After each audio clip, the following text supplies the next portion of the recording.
Bonjour à tous. Dans cette vidéo, on va essayer de vous présenter les étapes de la dégradation de l'acide pyruvique à l'intérieur de la mitochondrie.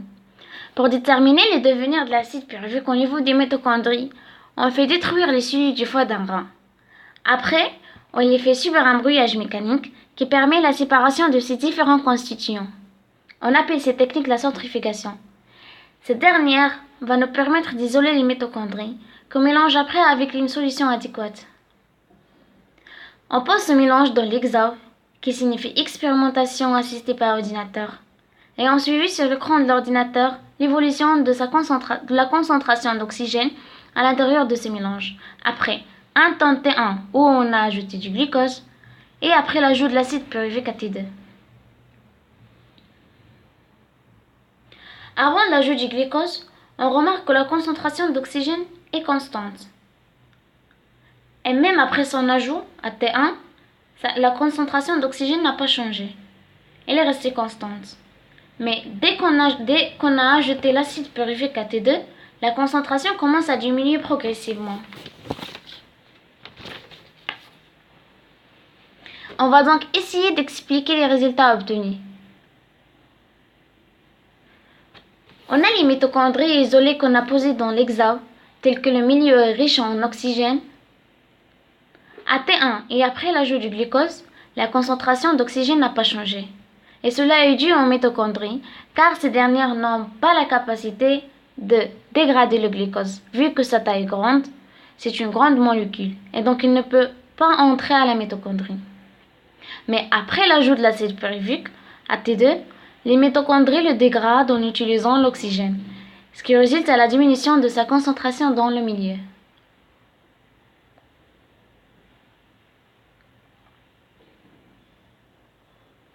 On déduit donc que l'acide pyruvique entre dans la mitochondrie où il se décompose, et cela dans un milieu aérobie, c'est-à-dire il nécessite la présence d'oxygène.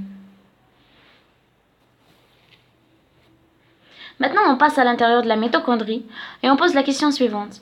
Comment l'acide pyruvique se décompose à l'intérieur de la mitochondrie?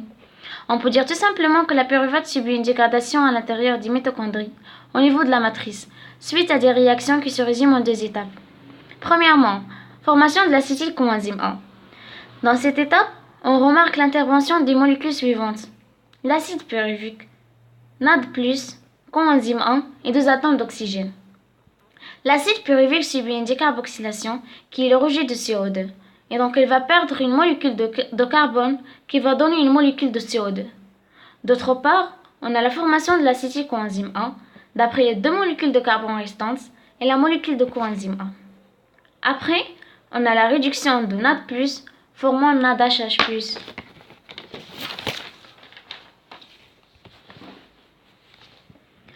On sait que chaque molécule de glucose donne deux acides pyruviques. Donc, chaque molécule de glucose va résulter deux molécules d'acétylcoenzyme A, deux molécules de CO2 et deux molécules de NADHH+.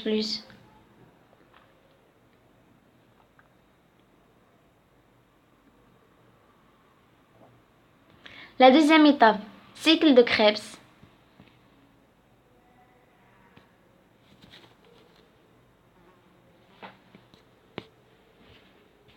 Chaque molécule de coenzyme A est soumise à plusieurs réactions connues sous le nom de cycle de Krebs. Au début de ces réactions, la molécule de l'acétylcoenzyme A s'attache à une autre molécule qui possède 4 molécules de carbone et qu'on nomme l'acide oxaloacétique.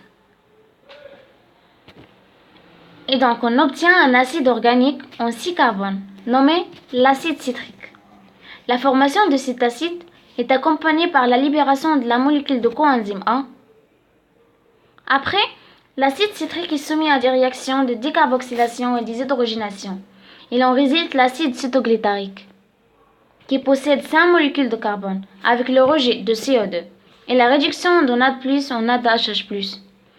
L'acide cétoglytarique, à son tour, va subir des réactions de décarboxylation et de déshydrogénation, afin de donner une molécule à 4 carbones, nommée l'acide succinique, avec le rejet de CO2, la réduction de NAD+, et aussi la phosphorylation d'ATP.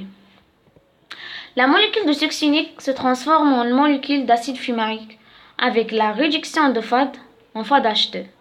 Cette dernière subit des décarboxylations et forme de nouveau la molécule de l'acide oxaloacétique avec la réduction de NAD+ en NADHH+.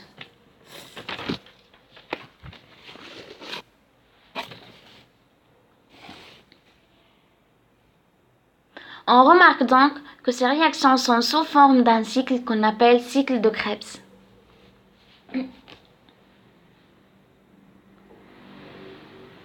Comme on a déjà vu, une molécule de glucose donne deux acides pyruviques et donc deux acétyl coenzyme A, ce qui va doubler tous les éléments obtenus et donc on aura deux molécules de coenzyme A, deux acides citriques, deux molécules de transporteur NADHH+, deux CO2, deux acides cétoglutaïques, encore deux molécules de CO2 et aussi deux FADH2 et finalement deux acides fumaïques.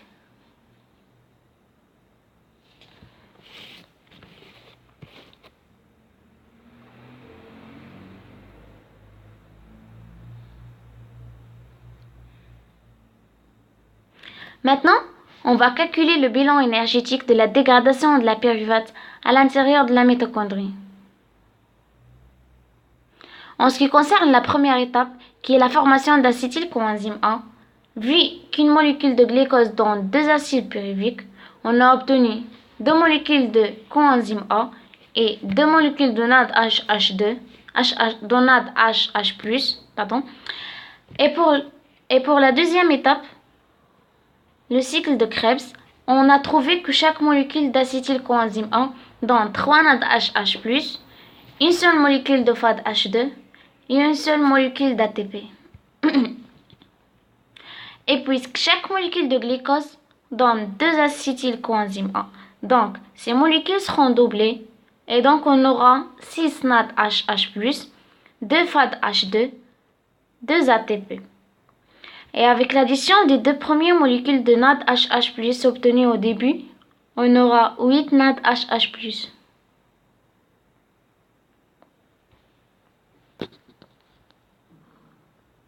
Merci pour votre attention.